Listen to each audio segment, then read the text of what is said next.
Eh bien, bonjour à tous et bienvenue dans cette nouvelle vidéo, une vidéo qui sera consacrée, une vidéo qui fera suite en fait à la vidéo découverte du jeu de rôle Pathfinder, puisque ça y est, c'est passé du temps depuis cette petite vidéo. Donc pour rappel, Pathfinder, c'est un jeu de rôle dont j'avais acheté la boîte d'initiation il y a quelques mois maintenant. J'avais fait une vidéo découverte sur cette chaîne pour vous montrer un petit peu le contenu de la boîte et puis ce que j'en attendais, et on avait fait aussi également l'aventure solo qui était présente pardon, dans le manuel du héros. Voilà, donc c'était cette aventure-là, voilà, qui était présente dans ce manuel, qui lui-même était présent dans la boîte d'initiation. Donc, pour faire un retour rapide sur cette boîte d'initiation, pardon, je la trouve vraiment exceptionnelle, puisque moi, j'avais pas du tout enfin, je ne connaissais pas trop le monde du jeu de rôle. Enfin, je le connaissais de l'extérieur, mais j'en avais pas moi-même fait l'expérience, on va dire, surtout en tant que maître du jeu. Donc c'était super intéressant, il y a beaucoup d'informations dans ces livres-là qui permettent non seulement de faire une aventure d'initiation avec plusieurs joueurs, hein, ça peut être avec un joueur jusqu'à 4 ou 5. C'est une aventure aussi qui permet une sorte de libre interprétation. C'est une aventure qui est très guidée, hein, ça c'est sûr, mais voilà, on peut y ajouter certains détails, certains éléments, donc c'est assez intéressant. Je vais pas trop vous parler de la campagne, enfin de l'aventure présente dans la boîte d'initiation, parce que tout simplement on va pas trop spoiler ou quoi. Mais je vais avoir besoin de parler de certains éléments de cette aventure, puisque aujourd'hui la vidéo va être consacrée à eh bien, l'écriture de la suite finalement de cette aventure, et comment est-ce que j'ai voulu faire une suite finalement, et puis continuer à jouer avec mes amis ou avec d'autres personnes. Voilà. Donc, après cette aventure, j'ai pu potasser un petit peu cette aventure-là. On l'a fait avec des amis, ça s'est très bien passé. Donc, c'est une aventure qui est présente dans le guide du maître, hein, qui est également présent dans la boîte d'initiation. C'est une aventure assez rapide, très classique, hein, qui va justement être l'exploration d'un donjon, d'une caverne. Voilà, donc ça se présente sous cette forme-là. Donc là, on peut voir que moi, j'ai mis des annotations. En fait, j'ai surligné certains passages pour m'y retrouver un peu mieux, pour justement m'aider à détacher des informations, tout ce qui va être par exemple du texte, etc., ou des informations importantes comme des jets de dés. Voilà, donc toutes ces informations-là, je les ai surlignées au préalable pour m'y retrouver un peu plus facilement. Euh, j'ai longtemps travaillé à la préparation de cette aventure, parce que c'était la première fois pour moi, enfin c'était la deuxième fois en vrai, mais c'était la première fois que j'avais un vrai support qui n'était pas écrit par moi-même, parce que finalement le premier jeu de rôle que j'avais tenté avec des amis, je l'avais écrit en fait tout seul, à savoir que j'avais vraiment aucune base. Donc ça s'était plus ou moins bien passé, mais disons que le jeu manquait cruellement d'équilibrage, etc. Donc il y avait pas mal de soucis, ce qui est tout à fait normal, puisque écrire un jeu de rôle, c'est quelque chose qui est très long, surtout au niveau des règles et de l'équilibrage justement. C'est pour ça aussi que j'avais envie d'acheter cette boîte d'initiation, pour avoir un guide tout simplement, et puis une base solide, on va dire, puisque Pathfinder est une très grosse base. Alors je parle de base, que ce soit pour l'univers du jeu de rôle, mais aussi une sorte de base de données finalement, puisque c'est un univers heroic fantasy euh, très customisable. Voilà, on peut vraiment faire un peu ce qu'on veut, donc c'est assez intéressant. Donc suite à ça, suite à cette aventure, j'ai décidé de d'écrire en fait la suite en m'inspirant de ce que j'ai pu lire et de ce que j'ai pu voir, tout d'abord dans le guide du maître, sachant que après l'aventure, il y a tout un chapitre, enfin il y a plein de pages sur justement la création d'aventure, donc qui conseille justement de faire suivre l'aventure présente dans la boîte d'initiation, pour étendre un univers. Pour ceci, je me suis aidé de beaucoup de supports. À la base, uniquement du guide du maître, qui est assez complet et qui ne va pas explorer des choses trop en profondeur. Donc quand on débute, c'est pas mal parce que ça peut faire peur. Juste, je vais vous montrer un truc. En fait, il y a quelques jours, j'ai acheté le livre de règles Pathfinder. Donc Ça, c'est le guide, on va dire, de l'initiation, hein, qui présente toutes les règles pour pouvoir jouer tranquillement à Pathfinder. Le vrai livre de règles,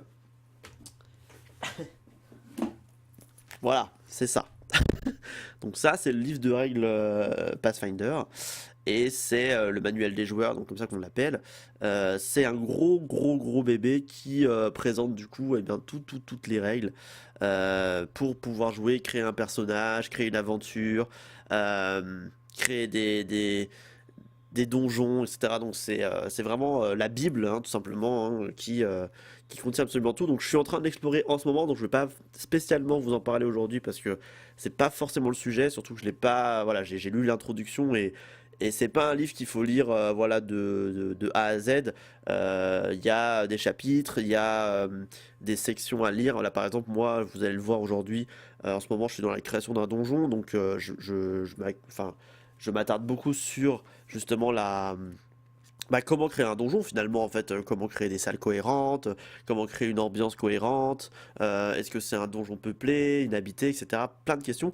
Et si vous débutez, si vous avez justement fait la boîte d'initiation, c'est assez intéressant parce que moi ce livre-là justement il m'a permis de créer de la cohérence en fait, tout simplement. Parce que il y a des éléments du scénario que je suis en train d'écrire. Euh, J'avais pas assez de recul en fait, et c'est intéressant d'avoir du recul sur ce qu'on écrit, parce que du coup, il y avait des choses dont je prenais pas forcément conscience, et je vous en parlais juste après. Donc, par rapport à tout ça, je me suis donc lancé, hop, dans l'écriture. Donc ça, c'est comment, je vais vous présenter un peu comment je m'organise aussi pour l'écriture d'un scénario. Alors, à savoir que je reste un amateur, hein, je suis pas professionnel du tout. Donc du coup, ce que je fais là, c'est ma façon de travailler. Voilà, c'est comment moi je m'organise. C'est pas forcément la solution, mais ça peut être si vous avez envie vous de vous lancer ou d'écrire un jeu de rôle, et ben, enfin un scénario plus ou moins. Bah ça peut être une base peut-être que vous pouvez vous inspirer de ce que moi j'ai fait, puisque voilà, moi j'y connaissais pas grand-chose. Alors, je travaille, je travaille sur Google Drive. Je mets tout sur Google Drive. C'est un outil que j'utilise énormément pour le professionnel et pour le privé. Donc là, j'utilise vraiment Google Drive. J'ai mon aventure ici, donc ce que j'ai appelé Aventure Pathfinder, ce qui est en fait mon scénario, tout simplement. Et ici, les ressources qu'on explorera un peu plus tard. Sachant que j'ai utilisé énormément le wiki Pathfinder FR, qui est aussi une source d'éléments et une source d'inspiration assez énorme, qui m'a permis de créer une base de données aussi solide pour mon histoire. Donc ça, c'est assez énorme. À savoir que enfin tout ça n'est pas forcément présent là-dedans. D'accord? C'est pas juste une version numérique, voilà, donc c'est un plus, mais c'est pas spécialement. Enfin, il y a des trucs là-dedans que j'ai pas retrouvé dans le manuel des joueurs, euh, et vice-versa en fait. Donc c'est vraiment un complément et c'est assez énorme. Mais bon, c'est voilà, comme vous le voyez, c'est vraiment un bordel pas possible. Enfin, c'est bien organisé, mais il y a quand même énormément de choses. Alors, pour l'aventure, tout simplement, là, je suis en train d'écrire donc la suite de l'aventure de base. Donc, si jamais vous voulez faire l'aventure de base et que vous voulez pas être spoilé, eh ben, bouchez-vous les oreilles pendant quelques minutes. Je vais faire une sorte de résumé. Donc, les personnages joueurs ont été dans la boîte d'initiation, ont été invités par le maire, enfin la maire de Point de Sable, la ville dans laquelle ils étaient, pour partir à la chasse aux dragons, un dragon nommé Croc Noir, qui terrorisait la région par ses actes, d'accord. Et ils sont allés explorer la caverne du dragon pour le trouver et l'oxyre, évidemment. Malheureusement, le dragon s'est échappé. Euh, le dragon s'est échappé à la suite d'un combat. Euh, et en fait, donc ça c'est un élément de scénario que j'ai ajouté à la boîte d'initiation qui n'était pas présente à la base. Moi j'ai mis en scène le fait que la mère qui avait commandité cette aventure était en fait un agent double qui voulait tester les aventuriers contre son dragon pour eh bien déjà renforcer sa confiance face à sa créature, pour savoir si sa créature était capable de tenir tête à 4 aventuriers, certes débutants, mais 4 quand même. Et puis elle voulait aussi peut-être s'amuser, donc ça c'est des éléments qui sont pas encore tout à fait écrits et tout à fait posés. À savoir que du coup, Kendra Deverin, la mère de Point de Sable, enfin, qui n'est pas la mère finalement, qui avait usurpé ce rôle, sera le boss final de l'aventure. Alors, il faut bien faire attention aux termes qu'on utilise. J'essaie de faire attention là quand je fais cette vidéo, mais c'est un peu difficile parce que je suis encore un peu débutant. Il faut bien définir l'aventure, le scénario, enfin, on va dire, il y a la campagne, il y a l'aventure et il y a les scénarios, on va dire. C'est-à-dire que, par exemple, la campagne, c'est tout l'univers qu'on va écrire, toute l'histoire de A à Z. D'accord? Mais chaque lettre, on va dire, donc A, B, C, D, pour aller jusqu'à Z, ce sont des petites aventures. Donc la première aventure, c'était justement l'exploration du donjon de Cronoir. Et à la fin de l'aventure, à la fin de la campagne, ils devront, les aventuriers devront affronter Kendra Deverin. Mais ce n'est pas encore le cas, puisque c'est un personnage qui a un très haut niveau, et les personnages joueurs n'ont pas encore le niveau requis. Euh, Là, pour cette aventure, les aventuriers vont devoir s'infiltrer dans les ruines du Guet du Corbeau, d'accord? Et moi, c'est ce que j'ai appelé une session. Donc la session, c'est ce que je suis en train d'écrire ici, d'accord? Et ben, l'intrigue, c'est tout simplement que les aventuriers ils retournent à Point de Sable après avoir combattu le dragon. Ils prennent quelques jours de repos, d'accord? Et bien, en fait, l'usurpation de l'identité du maire a installé une ambiance un peu pesante sur la ville.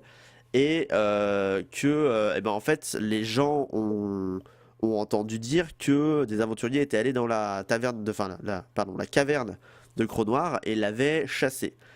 Et en fait, les habitants de Point de Sable étaient au courant qu'il y avait un dragon qui traînait dans les parages, un dragon qui se nourrissait de temps en temps, voilà, qui enlevait parfois quelques animaux, peu d'êtres humains, mais ça arrivait. Euh, Ils ont peur, en fait, les habitants, que maintenant, à cause des aventuriers, le dragon revienne vers Point de Sable dans le seul but de se venger et dans le seul but, en fait, de faire une tuerie de masse. Donc, l'ambiance dans laquelle les aventuriers vont arriver là maintenant dans la ville de Point de Sable, elle est pas ouf quoi. Parce que clairement les gens, les habitants les connaissent et ils ont un peu peur d'eux quoi. Enfin disons qu'ils les méprisent un petit peu. Il y a le patron de la taverne qui va les inviter à venir pour leur parler d'un truc important. Donc ça, c'est vraiment le début de l'aventure. Avant cela, ils ont le droit en fait de se balader un petit peu dans Point de Sable, donc dans la ville, et de visiter des échoppes, puisque à la fin de l'aventure précédente, ils ont amassé quelques pièces d'or et quelques objets qui vont pouvoir vendre et qui vont pouvoir justement acheter de nouveaux équipements. Alors, il faut savoir que là, on est rentré dans mon scénario. Donc ce n'est pas un scénario qui existe dans Pathfinder. C'est pas non plus un truc que j'ai écrit avec le livre, le manuel des joueurs, d'accord? C'est un truc que j'ai sorti un peu de ma tête. Je me suis aidé essentiellement du wiki. Donc il y a peut-être des informations, ou peut-être des prix, ou peut-être des choses qui sont complètement fausses. Voilà, c'est pas, il faut pas en tenir compte. Déjà, c'est parce que c'est pas fini, c'est pas la version finale.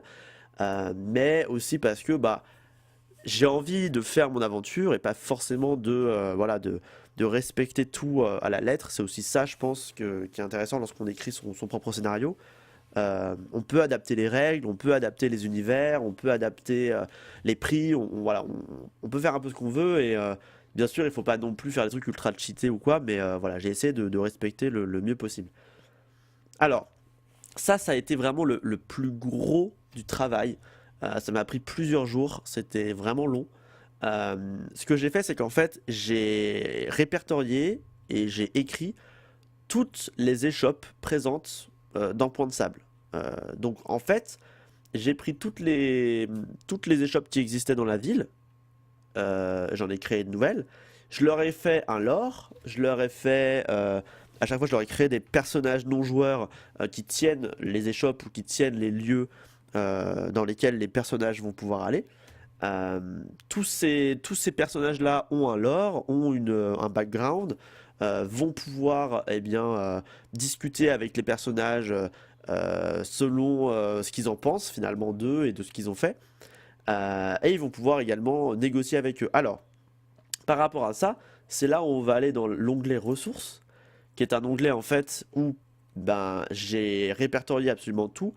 Donc, par exemple, ils vont pouvoir aller à la forge, ils vont pouvoir aller à la taverne, à l'armurerie, au Sun Pop, qui est en fait un petit jeu de mots avec le pawn shop, qui est une sorte de bazar en fait, là où ils vont pouvoir refourguer leur bordel. La cathédrale, le port, les solutions en bouteille, qui est comment on appelle ça? Une alchimisterie? Enfin, je sais pas, là où on va acheter des potions. Le serpent à plumes, qui est un vendeur de baguettes et de bâtons magiques. Le gobelin curieux, qui est un lieu de vente de parchemins magiques. Et les écuries du gobelin écrabouillé, qui est une écurie. Voilà. Donc, les personnages joueurs vont pouvoir, au début de l'aventure, se balader dans les différentes échoppes, ensemble ou séparément, et rencontrer, discuter avec ceux qui tiennent justement les échoppes. Et puis, pourquoi pas négocier avec eux des prix, vendre des objets, etc. Donc, par rapport à ça, j'ai donc répertorié toutes les échoppes. Par exemple, si on prend le Sun Pop, eh bien, on a en fait tout ce que le vendeur va vendre, le prix auquel il vend, mais également, et ça c'est un truc que j'ai pas encore fait, le prix de rachat. Parce que du coup, il va devoir racheter aussi les équipements des autres joueurs. Voilà, sachant que du coup j'ai tout répertorié, donc on a à chaque fois quel objet fait quoi, combien il coûte, etc.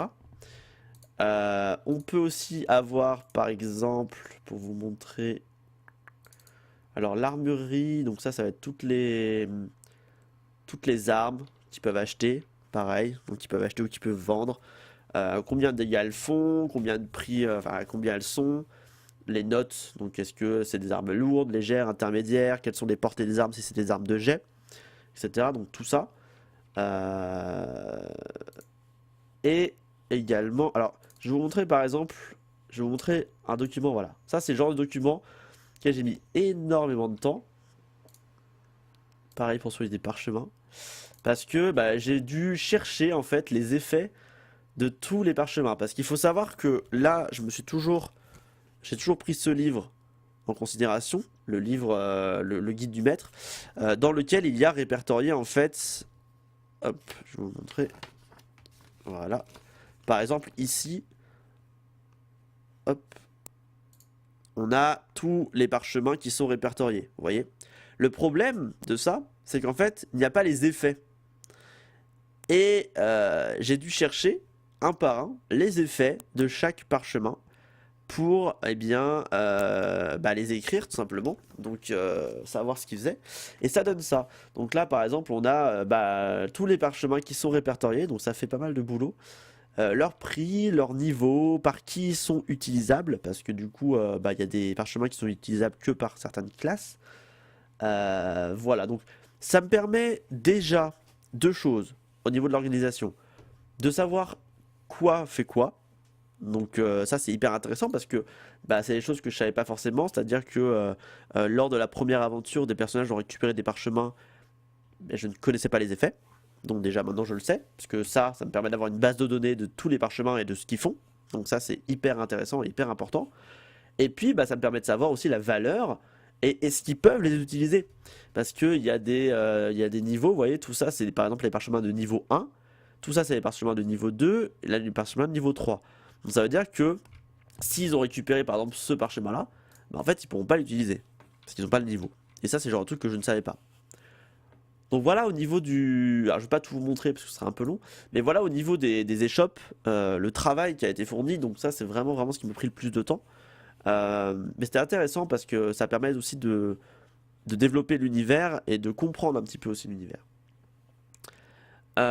Donc très rapidement ensuite, sans trop dévoiler le scénario, ils vont rencontrer le patron de la taverne qui va leur introduire en fait la nouvelle aventure, dont je ne vais pas trop vous parler. Et du coup, là, je vais vous montrer typiquement donc ce que j'ai fait, c'est que là, c'est la boîte de dialogue en fait du personnage. À chaque fois que je fais un retour à la ligne, c'est parce que je laisse les aventuriers réagir. S'ils ont envie de réagir, s'ils ont envie de poser des questions, etc. Ça, c'est tout ce que le personnage non-joueur sait.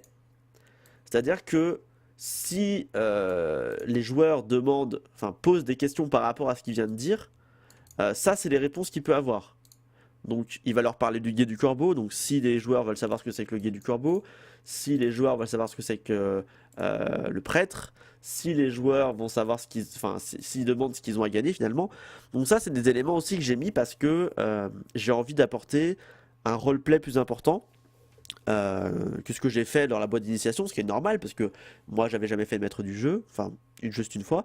Mes amis sont pas forcément des joueurs, enfin sont pas forcément des gens qui ont joué beaucoup à des jeux de rôle, donc pareil au niveau de l'expérience de jeu et tout, c'était pas, enfin on n'a pas une grande expérience, donc euh, c'était l'initiation était un jeu où finalement c'était assez couloir, c'est-à-dire que bah les aventuriers allaient d'un point A à un point B, ils étaient guidés, ils n'avaient pas une liberté de mouvement et de choix très très forte, on va dire. Ils en avaient une, mais pas très forte. Là, je veux vraiment que ils puissent réfléchir à leur roleplay. C'est-à-dire que, bah, une chose un peu banale, enfin, juste de demander par exemple, bah, qu'est-ce qu'on en a à tirer, s'ils ne le demandent pas, bah, ils n'auront pas de récompense. Parce que, bah, du coup, s'ils partent juste à l'aventure sans demander au patron de la taverne, ok, mais du coup, on le fait pas gratos, bah, ils le font gratos. Vous voyez? Donc c'est plein de choses pareilles. En fait, les informations qu'ils peuvent avoir là, c'est que des informations qui vont leur servir plus tard. Et ça, c'est hyper important parce que bah, je voulais vraiment introduire ça, c'est-à-dire plus de dialogue, plus d'interaction et surtout un développement de l'univers pour eux, les joueurs. Parce que du coup, ils ont besoin aussi de se sentir, ça fait partie du roleplay, hein, pour bien jouer un personnage. Il faut bien comprendre aussi l'environnement dans lequel il évolue, les personnages qu'il rencontre, etc. Et je trouvais important de mettre des dialogues très importants justement sur des moments de scénario. Donc là, les informations qu'ils vont pouvoir avoir, elles sont hyper importantes. D'accord? Elles permettent de savoir qui est le méchant, euh, qu'est-ce qu'il fait finalement, sans vraiment donner son point faible ou quoi, mais déjà savoir qui il est, savoir son nom, savoir ce qu'il est comme race, comme classe, et savoir quelle est sa spécialité. Bah déjà, rien que ça vous permet de ne pas partir à l'aventure avec un truc qui servira à rien, par exemple. Et bah, savoir ce qu'ils ont à gagner et s'ils peuvent négocier le prix. Après toutes ces informations, les aventuriers vont pouvoir partir à l'aventure. Et ça, c'est hyper important parce que à la base, j'avais écrit énormément de détails. Et en fait, je me suis rendu compte que il fallait pas que je fasse ça. Parce que je voulais pas justement être dans le scénario couloir, le scénario où bah, vous marchez, vous rencontrez quelque chose et tout. Je veux que les aventuriers aient leur choix. Et je veux que si les aventuriers font des conneries, hein, ce qui arrive toujours, hein, quand vous jouez avec vos amis, vous êtes sûr qu'ils vont se taper l'un l'autre, vous êtes sûr que si vous leur dites... Enfin en fait, les gens ne font jamais ce que vous dites. Et genre si par exemple là vous leur proposez une aventure, enfin si quelqu'un leur propose une aventure, ils peuvent la refuser. Mais il faut que j'écrive un truc pour... Enfin il faut que j'anticipe tout en fait. C'est vraiment la base, il faut anticiper. Et le truc c'est que le problème que j'avais moi, c'est que j'anticipais pas vraiment. En fait, je voulais forcer les joueurs à aller dans une direction, à faire des rencontres, à rencontrer tel personnage à tel moment. Et en fait, je me suis rendu compte que c'est vraiment pas ce qu'il fallait faire.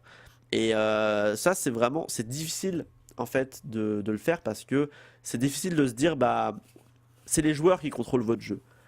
Et c'est pas vous, c'est pas le maître du jeu qui contrôle ce qui se passe en fait.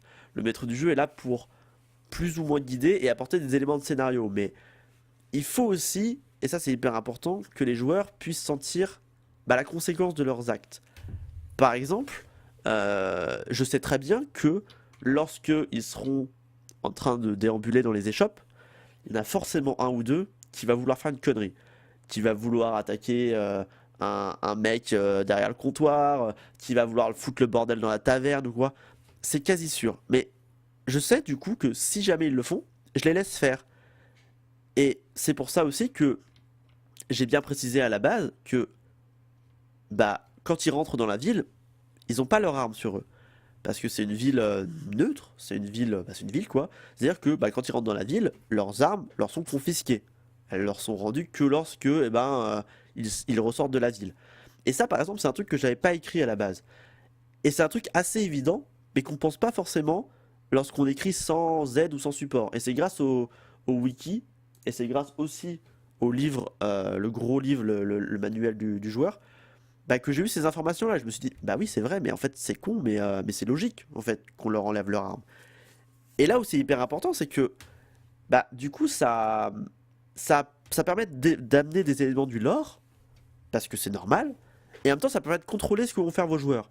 Parce que je vous assure que, à mon avis, quand ils vont débarquer dans la taverne et qu'ils vont voir qu'il y a allez, deux gardes qui sont armés, qui surveillent, le premier qui fout le bordel, il va se faire poutrer, en fait. Vous voyez? Et du coup, s'il le fait quand même, bah il se fera punir. Vous voyez ce que je veux dire? Et ça sera sa faute, en fait. Il faut vraiment. Enfin, en fait, je pense que si par exemple là j'ai un joueur qui décide de dire bah ouais, moi je veux pas payer la taverne, je fous une mandale au tavernier, bah ok, fous une mandale au tavernier, ok. Le tavernier appelle la garde. Du coup, t'es face à deux gardes, toi t'es point nu, eux ils ont épée, bouclier, armure. Bah tu vas au trou 3 jours quoi. Et vous perdez 3 jours d'aventure. Vous voyez? Et ça, c'est hyper important parce que déjà, ça va faire en sorte qu'il y ait un aspect punitif, tout simplement, parce que si un membre du groupe se fait punir, bah, tout le groupe est pénalisé, finalement. Et enfin, je trouve que c'est vraiment dans cette direction qu'il faut aller, quoi. Et c'est vraiment la direction que. C'est vraiment le point le plus important, je pense, sur lequel j'ai le plus progressé en écriture. C'est vraiment ce point-là. Le truc de. Eh ben, si les joueurs veulent faire n'importe quoi, faut les laisser faire. Parce qu'en fait, bah, de toute façon, s'ils font n'importe quoi, ils seront punis ou il leur arriveront des trucs. Donc là, par exemple, quand ils sont dans la taverne, euh, j'ai mis des éléments. Par exemple, il y a des nains qui sont au fond de la taverne qui sont un peu bourrés. Il y a des gardes. Il y a des gens un peu de toute race, toute condition. Et bah, s'il y en a qui vont énerver un peu trop les nains ils vont s'énerver parce qu'ils sont sous, donc ils vont déclencher une bagarre. Et vous voyez, enfin, tout ce genre d'éléments qui sont pas écrits, d'accord, mais qui sont là et que je peux improviser au cas où, parce que c'est pas des choses enfin, très difficiles à improviser. Et c'est là aussi que je vais vous montrer une autre ressource que j'ai écrit, que je suis en train de faire, le bestiaire, qui est en fait hyper important, parce que du coup, bah, c'est tout simplement les personnages que les joueurs vont rencontrer, que ça soit des personnages qui vont devoir combattre, ou des personnages qui vont juste rencontrer comme ça. Donc, on peut avoir, là par exemple j'ai des bases, donc ça c'est un garde de la ville en base, on a son initiative, on a sa vitesse de déplacement, on a l'XP qu'il rapporte, on a ses points de vie, ses sangs, sa défense, son attaque, ses statistiques, ses objets, etc. C'est assez complet, d'accord? Et puis là par exemple on a le perso sous de base, donc qui pourrait correspondre au nain par exemple. Voilà, donc là j'ai essayé d'équilibrer à chaque fois, donc ils peuvent rencontrer des loups, ils peuvent rencontrer des orques, donc ça c'est un bestiaire que je mets à jour, euh, voilà, au fur et à mesure, sachant que il existe un livre comme le manuel des joueurs, mais en mode bestiaire, d'accord, et qui permet eh ben, d'avoir une liste du bestiaire présent dans Pathfinder, une liste assez conséquente et complète, sachant que dans le manuel du héros, il y a un bestiaire également, dont je me suis inspiré justement pour eh bien, faire mon histoire. Voilà, donc je pense que c'est un peu tout ce que j'avais à vous dire, parce que je vais pas vous parler plus de mon scénario, sauf si ça vous intéresse vraiment, mais j'ai pas trop envie d'en parler parce que j'ai pas trop envie de révéler des choses. Mais en termes de méthode d'écriture, c'est comme ça que je m'organise, c'est comme ça que je fais mon truc, et je pense que bah, c'est une bonne méthode de travail, enfin c'est ma méthode de travail, et je me sens bien, et je suis assez content de travailler comme ça parce que j'avance assez rapidement. J'étais bloqué en fait ces quelques jours parce que là actuellement je suis en train d'écrire je suis en train d'écrire en fait le donjon. Enfin c'est pas forcément un donjon mais c'est l'endroit où va se passer le cœur de l'action, l'endroit où ils vont devoir explorer des pièces, l'endroit où ils vont rencontrer le grand méchant de l'aventure, etc. Et bah, j'étais un peu perdu parce que le problème c'est que j'avais dans ma tête une progression justement très linéaire pièce par pièce. Voilà, vous allez pièce 1, vous allez pièce 2, vous allez pièce 3. Et en fait, c'est le genre de truc que j'ai pas envie de faire. Et j'ai plus envie. Je pense que ce que je vais faire, donc je suis en train de travailler dessus là actuellement. Ce que je vais faire, je pense, c'est que je vais définir toutes les pièces déjà. Donc j'ai fait une carte j'ai fait une carte du donjon, d'accord? Grâce à un logiciel d'ailleurs qui s'appelle Painter Studio, qui est un logiciel sur Steam, qui est payant mais pas très cher, qui est assez intéressant parce qu'en fait il permet de créer des maps. Je sais qu'il y a des logiciels libres sur le net qui permettent de le faire, mais j'avais pas trop aimé. Celui-là est pas mal, donc ça m'a permis de faire une carte très simple du donjon.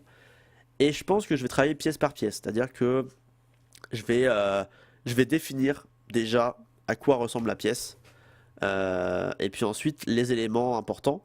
Et ça sera aux aventuriers bah, d'explorer, tout simplement. Et s'ils veulent passer d'une pièce à une autre, peut-être qu'il leur manquera un objet, peut-être qu'il leur manquera une clé, une indication, une réponse à une énigme, voilà, qu'ils n'ont pas eu parce qu'ils sont pas allés dans une pièce où il y avait justement cet élément-là.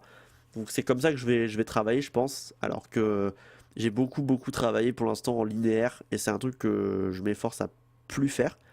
Donc voilà. Euh, je j'ai mis longtemps à écrire ça. Je pense que ça prend du temps et c'est normal. Faut pas se décourager, je pense. C'est assez intéressant, mais moi ça m'éclate vraiment de le faire, quoi. Je trouve ça vraiment super. Et je vous invite, bah, si vous avez vous aussi des idées à vous lancer, parce que voilà, moi j'avais jamais fait ça. Et puis finalement, bah, ça reste un travail d'écriture, donc c'est de l'imagination. Après, il suffit juste de balancer un peu, enfin d'équilibrer un petit peu bah, ce qu'on va faire.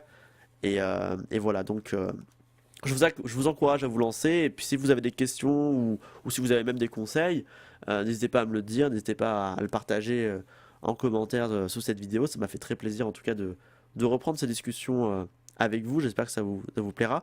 Je sais que pour le jeu de rôle que j'avais écrit tout seul, qui n'est pas du tout en rapport avec Pathfinder, j'avais fait des streams et j'avais fait des vidéos sur mon ancienne chaîne YouTube. Je sais que ça avait pas mal intéressé des gens. Le problème, c'est que j'ai pas trop envie de reprendre l'écriture en stream parce que finalement, bah, c'est un truc que je trouve assez perso et surtout, j'ai pas trop envie de dévoiler les, enfin, le scénario parce que j'aimerais bien bah, peut-être le faire aussi en live, le scénario avec des aventuriers, bah, vous par exemple. On pourrait très bien s'imaginer ça, hein, ça existe, hein, de faire des jeux de rôle non physiques, on va dire. Donc c'est aussi pour ça que j'ai pas envie de trop dévoiler le scénario. Voilà. Si vous avez des questions, n'hésitez pas. Ça m'a fait plaisir de faire cette vidéo en tout cas. J'espère que vous aimez ce contenu. Et voilà, donc je vous fais plein de bisous et on se retrouve pour la prochaine. Ciao.